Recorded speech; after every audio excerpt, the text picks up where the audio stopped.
टँकरने आमटी दिली जाते आणि पवित्र अशा प्रांगणामध्ये आमच्या तळेगावला सप्ताह झाला. रविवारच्या दिवशी 27 आमटी टँकर, आमटीचे 27 टँकर आमटी संपली. हा सुवर्ण सप्ताह म्हणजे गंगागिरी महाराजांचा आहे. विठ्ठल विठ्ठल.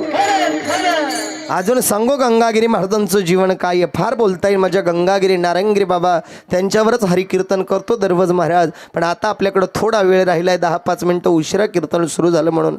ऐका, गंगागिरी महाराजांचं जीवन असं आहे महाराज की त्या ठिकाणी गेल्यावर कोणतीच गोष्ट कमी पडत नाही महाराज. ऐका बरं का, काही ते काय 1 रुपये जर तुम्ही त्या दान केलं तर 10 रुपये दान कधी तुमच्या खिशामध्ये येऊन जाईल तुमचं तुम्हालाही कळणार नाही महाराज. त्या गंगागिरी महाराजांचं जीवन असं होतं. त्या ठिकाणी महाराज मातृठाण नावाचं गाव आहे. गंगागिरी महाराज जोपर्यंत होते तोपर्यंत हरिकीर्तनाद्वारे लोकांना जागृत करायचे. भगवंताची भक्ती पेरली गेली आणि पेरत असताना महाराज गंगागिरी महाराजांचं कीर्तन त्या मातृठाणला सुरू झालं. निम्म्यावर कीर्तनाला एक ग्रस्त पळत आला. महाराज महाराज काय आमटी, त्या आमटी करता त्या ठिकाणी सर्व साहित्य जमा झालं, पण लापशीचा प्रसाद करायचा. लापशी करता तुपाच्या गाड्या येऊ राहिल्या पण मध्ये अडकल्या महाराज ट्रॉफिकमध्ये. काय करावं लागेल, लाखो लोक आली महाराज, लोक उठून जातील महाराज.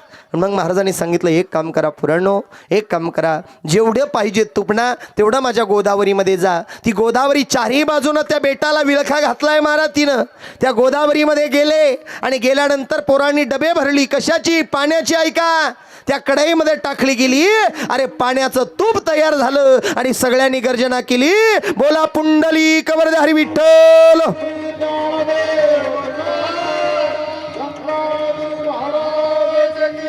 हो, गंगागिरी महाराजांचं भजन झालं आणि महाराज पाण्याचं तूप तयार झालं. नाव जलधी बोले जय गंगागिरी माऊली.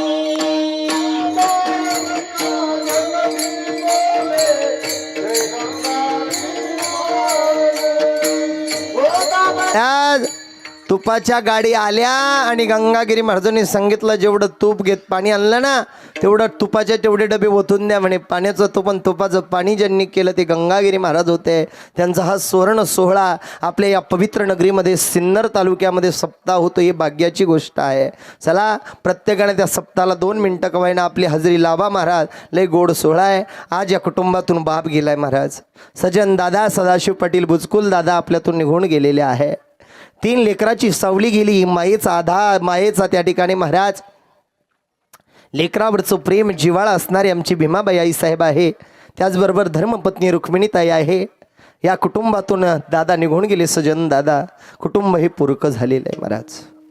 बाप नावाची चावी, बाप नावाची चादर, बाप नावाचं पांघरुण, बाप नावाचा आधार जर कुटुंबातून निघून गेला ना दादा, ते कुटुंब वनवासी झालेलं असतं बरे का. आई घराचं मांगल्य, बाप घराचं अस्तित्व असतं बरे का. आईकडे अश्रूचे पाठ असतात, बापाकडे समयाचे घाट असतात दादा, संयमाचे घाट असतात बरे का.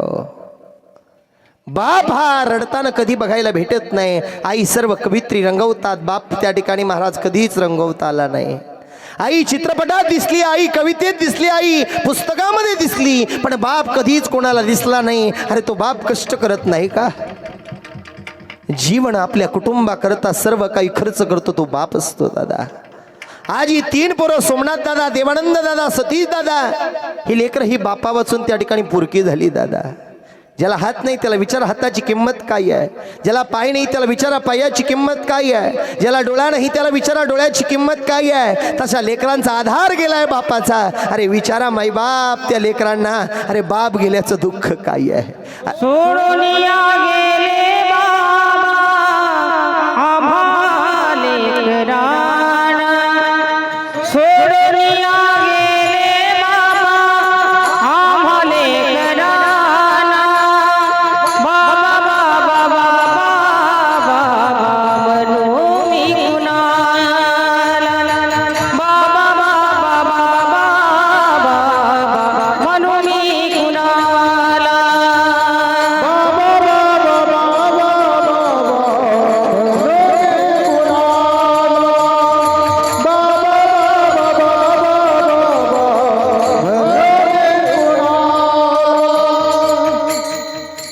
हो, जीवनातून बाप नावाची चादर निघून गेली ना, त्यांना विचारा बापाचं दुःख काय आहे. आज ही पुरं गावात फिरताय, मान भेटतोय, सन्मान भेटतोय दादा, पण आपुलकीनं जीव लावणारा बाप, पाहिजे ती गोष्टीचा हट्ट पुरवणारा बाप जीवनातून निघून गेला ना, ती वेदना त्याला विचारा ज्याचा बाप गेलाय त्याला. माझ्यासमोर माझ्या माता भगिनी बसल्या रडालगाड्या सगळ्या. लेकीचं माहेर कुठपर्यंत आहे, हक्काचा चपला सोडणार होमरा कुठपर्यंत आहे, अरे दिवाळीच्या सणाचा आनंद कुठपर्यंत आहे, अरे हक्कानं मागावं कुठपर्यंत. जोपर्यंत माहेरला बाप जिवंत आहे ना, तोपर्यंत हक्कानं लेक पाहिजे ती गोष्ट मागते, त्याचं नाव बाप असतं बरं को. आल्यानंतर कधीच माहेरची पिशवी रिकामी जाऊ देत नाही, सासरला जाताना त्याचं नाव बाप असतं बरं का. कधी टोमॅटो देतो, कधी मिरच्या देतो, कधी बटाटे देतो, सांगत असतो पुरी घेऊन जा. बायको सांगते त्याची, अहो ताई रिकाम्या हाताने चालली. पोरगी म्हणते माझ्या सासरला लई पैसा आहे. तो म्हणत असतो पुरी तुझ्या सासरला किती पैसा असू दे ग, माहेरवरून सासरला जात असताना माहेरची पिशवी कधी रिकामी घेऊन जायची नाही सांगणारा बाप असतो बरं का.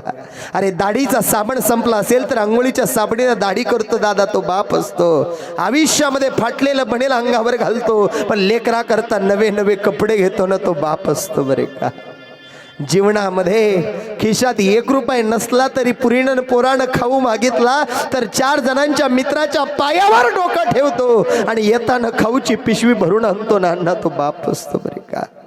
जीवनात बाप नावाची अवस्था, बाप नावाचं पांघरुण मायेनं कुरकळत असतं बरे का. कधीच माहेरला पोरगी आली आणि कधीच रिकाम्या हाताला गेली, कधीच घडलं नाही दादा. लोकाच्या बांधावर कष्ट करायचा, लोकाच्या बांधावर राबायचा. गटार साफ केले महाराज, त्यानं शेतीत काम केलं, पण लेकरा करता कोणतीच गोष्ट फीसाठी कधी पोराला अडखळून धरलं नाही. अरे लाखो रुपयाचं डोनेशन फी करता बापानं भरलं.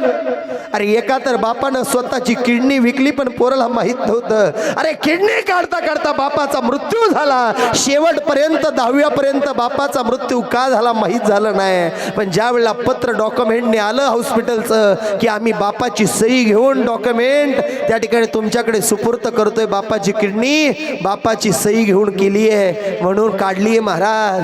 त्यावेळेला कळालं 10वा झाल्यावर की बापाची किडनी विकली बापानं का, माझ्या पोराच्या डोनेशन साठी फी साठी 2 लाख रुपये कमी पडत होते. अरे काय करतो बाप दादा. बाप करी जोडी लेकराचे ओढे, बाप करी जोडी लेकराचे ओढे, बाप करी जोडी लेकराचे ओढे, बाबा करी जोडी लेकराचे ओढे.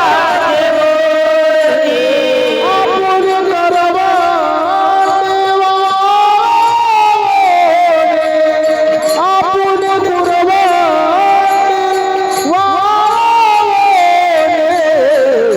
एकाएकी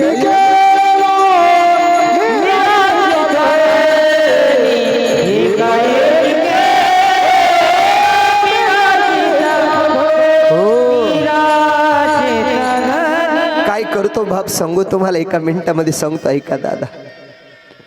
माझ्या लेकीनो, माझ्या बहिणीनो, माझ्या आई हो ऐका,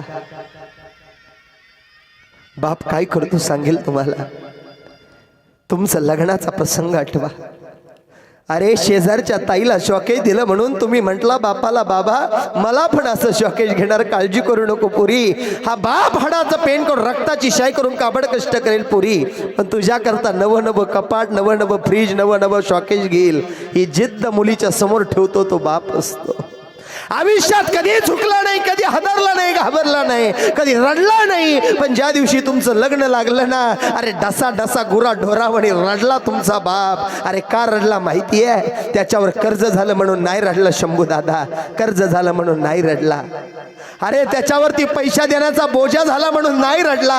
अरे माझी लाडकी पोर लोकांच्या हातात द्यायची आहे. अरे माझ्या पुरीकडून एखादी गोष्ट चुकायची, हा बाप अंतकरणापासून माफ करायचा. माझ्या पुरीला सासरमध्ये एखादी गोष्ट चुकली आणि सासरवाले बोलले तर या बापाला राहणार नाही. तुमच्या भल्या करता रडला महाराज. शेवटपर्यंत त्या जावयाच्या पाया पडत राहिला. जावई बापू माझ्या पुरीचं जर काही चुकलं असेल तर जड अंतकरणानं माफ करा. हा बोलणारा हा तुमचा बाप होता. ऐका दादा, काय करतो बाप एका मिनिटात सांगतो दादा. माझी ओळख नसेल तर ओळख करून देतो एका मिनिटामध्ये दादा.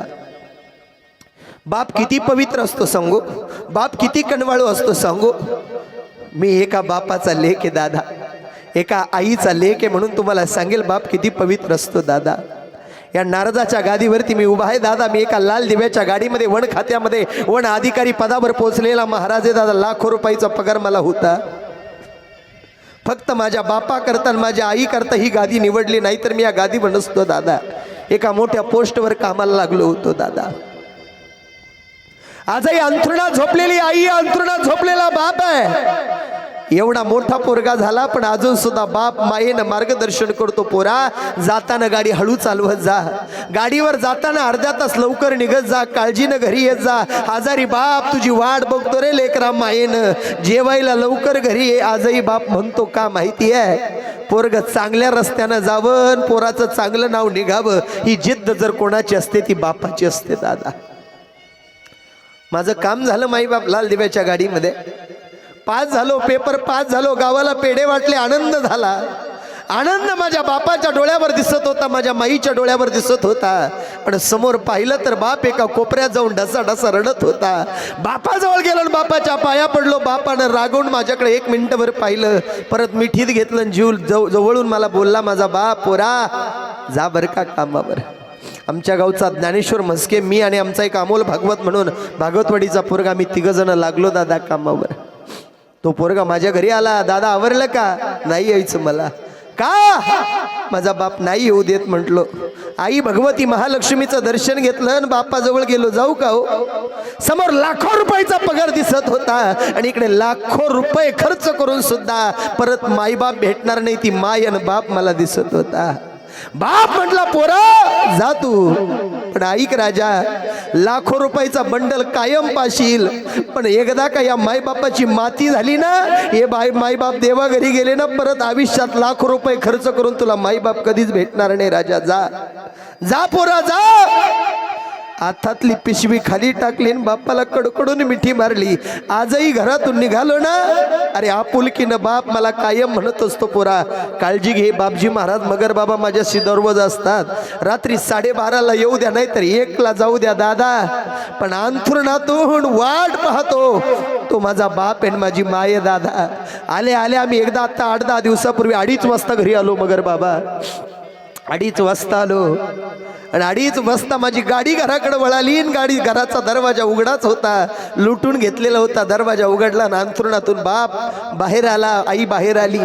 गाडीचा दरवाजा एका बाजूला बाप उघडत होता, दरवाजातून आई उभी होती. आल्या आल्या माझ्या बापानं मला एकच शब्द काढला, पोरा जेवला का नाही रे? बास. मी म्हंटलो बास, जीवन धन्य झालं राजा. अरे एवढं वय झालंय आईचं, एवढं वय झालंय बापाचं, अंथरुणात खेळताय मायबाप, अरे मृत्यूच्या जाळ्यात आहे मायबाप, तरी सुद्धा लेकराची काळजी करताय. पोरा जेवला की नाही रे? जगात लाख मित्र कमवा राजा हो, 1000 नातेवाईक कमवा, पण जेवला का विचारणार फक्त माय बापच असतात बरं का. आज महाराज ही माय जी आहे ना, जिनं जन्म दिला ज्या आईनं, ती आई त्या पांडुरंगाला म्हणत असेल, का रे देवा काय चुकलं असेल रे माझ्या दादाचं, माझ्या सज्जनचं, का घेऊन गेलास रे? का त्या ठिकाणी महाराज असा दिवा विझतो ना बाबा, तसा का आमच्या घरामध्ये अंधार पडला असणार आहे? विझला हो